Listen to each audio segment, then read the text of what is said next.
Good question.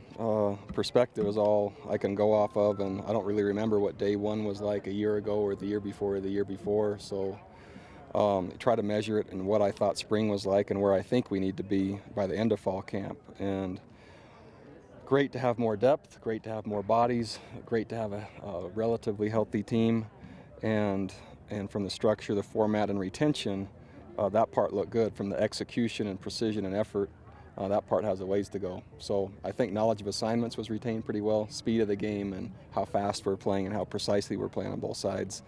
That clearly needs to go up, but maybe that's to be expected on day one. You mentioned depth. You have a lot of guys back from last season. How important is that now? Well, I think what I was just sharing with the retention part, the number of assignment mistakes for the first day was very minimal, which is a great thing. Now the precision of the execution wasn't quite as sharp, but we didn't have to do nearly as much teaching on day one as what we've had to do in the past, and so that should speed up the chance to get our game plans in and possibly accelerate our work on Ole Miss maybe a little bit earlier if we can get the execution and those things to maybe match it at an earlier time as well. Only about a dozen newcomers roughly, so a lot less teaching to have to go on. A lot less teaching, and the newcomers are now 4th or 5th on the depth chart. Most positions, there's still some that are 3 deep, but most are 4 deep, and there's a couple that are 5 deep, and so those guys didn't get a lot of work today, and they probably won't, barring injury, etc., and that'll be a hard experience for them, but it's also reflective of the program's maturity, and it's been a while, especially in the line positions where we've had that luxury. Do you have the depth to overcome the loss of Matt Putnam on the D line? I think so, and I at this stage I would stop just short of saying Matt is ineligible. There's a chance that he could rejoin the team the first day of school. He is still working on academics. He'll have to have some academic work and a petition or a waiver. So there's a lot that goes into it. But there is still a chance, and so we're preparing like he will not be eligible, but I also need to make you aware that there's a chance the first day of school that he'll be coming. He's conditioning, he's working out, he's working on his schooling, but right now it's a long shot. What's Jaden Wagner's status with you? Jaden Wagner has a slight hamstring strain, and he was working also on his readmission, so by the time when he went to go to Canada, when he declared to go to the Canadian League, and then so readmission, and then in the off-season workouts, he had a hamstring pull, and he's about 65, maybe 60%. And so there's kind of a combination of two things. He's watching and was out here basically in the gear just to support his teammates, but it'll be a while before he's with us, at least at full speed. Not fully cleared, though, in terms of technically either? No, at least not as this morning before at my last report. Okay. Why did you not run to the Y this morning? There was a number of reasons. One of them was the spring and summer, as you know, are times that we can't monitor our players. We can't see them work out. We can't check their attendance.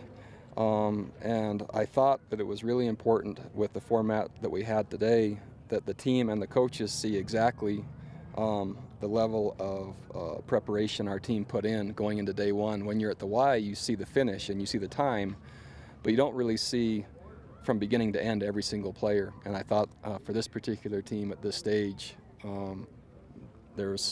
it was good for them to be accountable to each other and for the team to learn more about each other and trust more going into our next challenge. And so rather than just greet him at the top, seeing him do it the whole way and then decide what level of readiness we are as a team. Were you pleased with what you saw? I was, and always room for improvement. And every year there's a few surprises positively, and there's a few surprises that you wish were in better condition.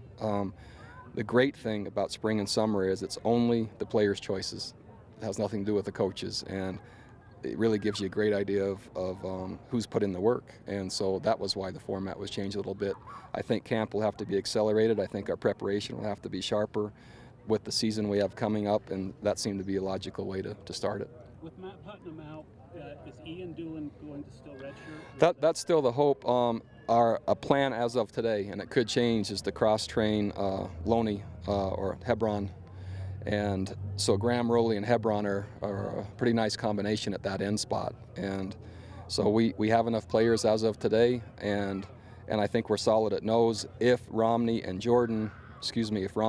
and Jordan's knee, and we're playing Jordan Richardson at end, if they continue to progress all the way through camp, then we'll be fine. If not, then especially the way Ian ran today and the way he worked, he looked pretty good, then that would be a last resort, but I'd rather have him for next year. Bronco? Yeah. With the position battles not being as much as maybe in past years, does that change the way you're going to evaluate practice at all? Not necessarily, because what's happening is the position battles are now, I think, maybe even more fierce two deep wise. And so, for instance, if you look at our outside linebacker positions, if you look at our inside linebacker positions, if you look at running back, if you look at tight end, maybe even defensive line, and in the secondary there's a few spots. I think the competition will actually be more fierce between better quality and not as many unknowns as to will we have a player to play that spot. It's maybe how the reps will be divided. And my hope is that, again, I'm looking for maybe a higher level of performance from our team through camp at a faster pace than what we've had before, because I think it's a difficult schedule and a difficult early schedule. So that would be different then? Mm-hmm. A lot of focus on the special teams early in Yes. camp. I think our special teams can perform and needs to perform at a higher level, and so we're putting increased emphasis on it, and hopefully that'll show this year. Outside, Alani Fua and Kevin Bills, were they able to go all the way today? Or? I don't know about Alani Fua, and nor do I know about Kevin Bills. I haven't had a report from Kevin and/or academic people, etc. So Monday I'll probably be able to tell you, but as of right now, I don't know what happened to them. They were with us when we started, right, and where they went, not certain. What does a second teamer have to do to move up? Make plays. And so the effort has to be the same, the knowledge of assignments has to be the same, the leadership has to be the same, and then they have to make more plays than whoever's in front of them. But does the first teamer have to falter? Certainly, because he's earned it by being more consistent over a longer period of time. Melosi walking on? Melosi's a walk-on, yes. Okay. Mm-hmm. Was that a surprise to get him back, or? It's a pleasant surprise. Melosi called, middle of the summer, early summer.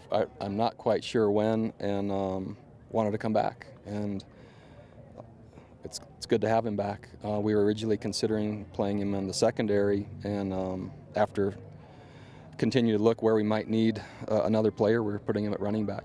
It's been a while since we've seen Pendleton on full go on a day one of anything for a while. It was nice. Better than nice. Really pretty happy with him today? Yeah, he did a great job. He's in excellent shape. He's really motivated. He's a good leader, and he's a really good player. Does an injury history with him concern you? Sure it does, and we're really aware. And with him, there aren't trust issues in terms of how hard he's going to work, and so you might see us manage his practice differently based on his history of injuries and how hard he tries. So maybe like what you did with the Harvey Unger for Yeah, it could be. Yeah. What do you think of the open guard spot right now on the offensive line? I like that it's open with a lot of guys knocking at the door. There's a difference between open and a long hallway and you don't see anybody, and then open and there's a line of guys like you're going to a movie, and that's kind of the way it looks. Thank you. Thanks. All right? Okay. Thanks, Bronco.